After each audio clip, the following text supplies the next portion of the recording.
আজকে আবারও সকাল সকাল আপনাদের সঙ্গে আমার অপরাজিতার ডালি নিয়ে চলে এলাম। দেখুন আমার অপরাজিতা গাছটায় আজকে কতগুলো ফুল ফুটেছে, 4-5টা একসঙ্গে হবেই। আর গাছটা একদম সবুজ হয়ে আছে, দেখে মনটা জুড়িয়ে যায়। আর এখানে একটা থাবা অপরাজিতাও ফুটেছে। ফুলগুলোকে দেখে সোজা চলে এলাম রান্নাঘরে। আর সকালবেলা ঘুম ভাঙলেই মনটা চা চা তো করে ওঠেই, তাই চায়ের সরঞ্জামটা আগেই সেরে ফেললাম।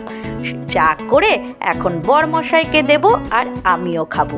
বাবা উঠে গেছে, বাবার চাটাও রেডি করে নিয়েছি। বাবা তো চা খাবে না, বিস্কুট ভিজিয়ে খাবে। ওই বিস্কুটের মধ্যে একটু চা দিয়ে দেবো, বাবা ওইটা ভিজিয়ে ভিজিয়েই খাবে, আর আমি আর কৌশিকীর বাপি চা খাবো।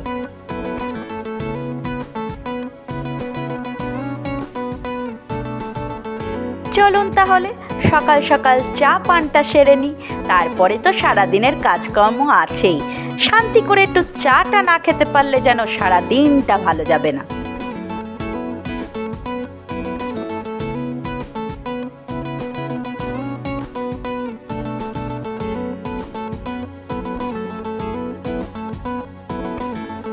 এখন বিকেলবেলা একটু রেডি হয়েছি, যাব একটু বাজারে।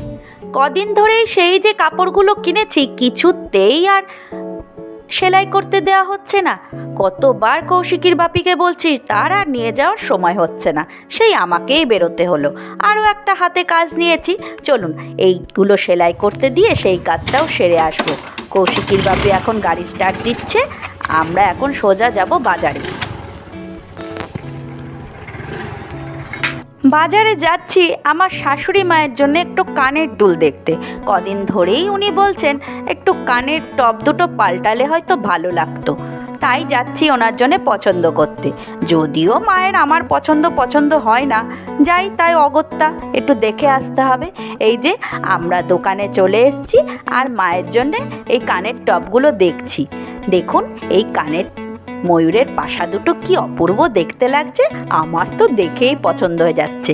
কিন্তু পছন্দ হলে লাভ নেই, এখন তো এইসব আর হবে না।